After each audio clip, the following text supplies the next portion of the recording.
ডিসেম্বরের শীতে বাধা বৃষ্টি, আজ থেকে দক্ষিণবঙ্গে হালকা বৃষ্টির সম্ভাবনা রয়েছে। শনিবার ৮ জেলায় হালকা থেকে মাঝারি বৃষ্টি। আগামী ২৪ ঘন্টায় বাড়তে পারে তাপমাত্রা। স্বাভাবিকের থেকে প্রায় ৪ ডিগ্রি বেশি তাপমাত্রা বৃদ্ধি পাওয়ার সম্ভাবনা রয়েছে। কলকাতার সর্বনিম্ন তাপমাত্রা ১৫.৯ ডিগ্রি সেলসিয়াস। আমরা বিস্তারিত জানবো, সরাসরি রয়েছেন আমাদের প্রতিনিধি দিউ সরকার। দিউ, আগামী দিনগুলোতে কলকাতা সহ তার পার্শ্ববর্তী এলাকায় কত ডিগ্রি তাপমাত্রা নামতে পারে? পারদ নামার কোনো সম্ভাবনা আছে কি? কি জানা যাচ্ছে? আলিপুর আবহাওয়া দপ্তর কি জানাচ্ছে? একদমই দেখো, আজকে ডিসেম্বরের ২০ তারিখ এবং যেটা ২০ তারিখে বিগত বছরগুলোয় যেভাবে তাপমাত্রা থাকে, স্বাভাবিকভাবেই দেখা যায় যে শীতের আমেজ থাকে শহর কলকাতা সহ দক্ষিণবঙ্গের জেলাগুলিতে। কিন্তু যেটা আজকে ডিসেম্বরের ২০-তে প্রায় শীত আমেজ উধাও বললেই চলে। যেভাবে শীতের আমেজ থাকে অন্যান্য সময়, কারণ হাতে গোনা আর মাত্র কয়েকদিন বাকি ২৫শে ডিসেম্বর আসতে।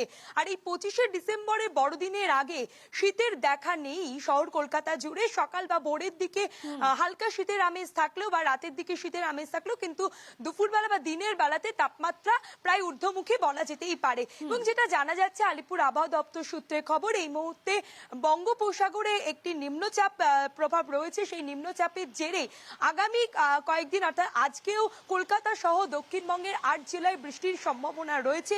এবং যেটা জানা যাচ্ছে যে আগামীকাল শনিবারও বৃষ্টিপাতের সম্ভাবনা রয়েছে। পাশাপাশি যেটা জানা যাচ্ছে যে এই বৃষ্টিপাতের জেরে তাপমাত্রার পারদ আরো ঊর্ধ্বমুখী হবে বলেই জানা যাচ্ছে, এটা আলিপুর আবহাওয়া দপ্তর জানিয়েছে। ফলে আগামী সপ্তাহে এই তাপমাত্রার ফের রদবদল হবে বলেই জানা যাচ্ছে। ফলে যে বছরের শেষে কিছুটা হলেও আবারও শীতের আমেজ ফিরে পাবে কলকাতা শহর সহ দক্ষিণবঙ্গবাসী।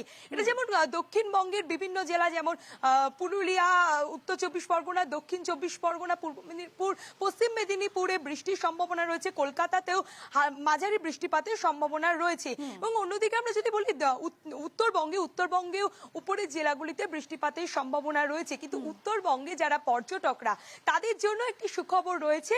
বিশেষ করে এই সময় যারা উত্তরবঙ্গে দার্জিলিং এবং সিকিমে যারা ঘুরতে গিয়েছেন, তারা তুষারপাতেও পেতে পারে বলে এমনটাই পূর্বাভাস দিচ্ছে আলিপুর আবহাওয়া দপ্তর। ফলে যেটা জানা যাচ্ছে যে যারা উত্তরবঙ্গেও কয়েকটি জেলাতে, উপরের যে জেলাগুলি রয়েছে সেই জেলাতে বৃষ্টিপাতের সম্ভাবনা রয়েছে, হালকা থেকে মাঝারি বৃষ্টিপাত। এবং যে দার্জিলিং ও কালিম্পং এবং সিকিমে রয়েছে তুষারপাতের সম্ভাবনা। ফলে যারা পর্যটকরা তারা গিয়ে কিছুটা হলেও সেই শীতের আমেজ তারা উপভোগ করতে পারবেন। কিন্তু দক্ষিণবঙ্গবাসী আপাতত তাদের জন্য এখনো পর্যন্ত যে শীতের আমেজ, সেই শীতের আমেজ নেই। ফলে আমরা দেখছি একটা অস্বস্তি থাকছে, শুষ্ক আবহাওয়া থাকছে। আগামী সপ্তাহে ফের আবহাওয়ার রদবদল হবে বলেই জানা যাচ্ছে। ফলে ২৫শে ডিসেম্বরে হয়তো শহর কলকাতাবাসী সহ দক্ষিণবঙ্গবাসী কিছুটা হলেও আবারও শীতের আমেজ পেতে পারে। কিন্তু আগামী রবিবার পর্যন্ত অর্থাৎ চলতি সপ্তাহে হয়তো যেভাবে পারদ হয়তো ১৫ ডিগ্রির নিচে নামবে না, কারণ আজকে সর্বোচ্চ তাপমাত্রা রয়েছে কলকাতায় ২৬ ডিগ্রি সেলসিয়াস এবং যা স্বাভাবিকের থেকে প্রায় ১ ডিগ্রি বেশি। এবং সর্বনিম্ন তাপমাত্রা রয়েছে ১৫.২ ডিগ্রি সেলসিয়াস, যা স্বাভাবিকের থেকে ৮ ডিগ্রি বেশি। আপাতত চলতি সপ্তাহে এরকমই আবহাওয়া থাকবে বলে জানা যাচ্ছে। বা আগামী সপ্তাহে আবারও আবহাওয়ার রদবদল হতে পারে, ফলে তাপমাত্রা পারদ কমবে। বেশ, ধন্যবাদ দিও।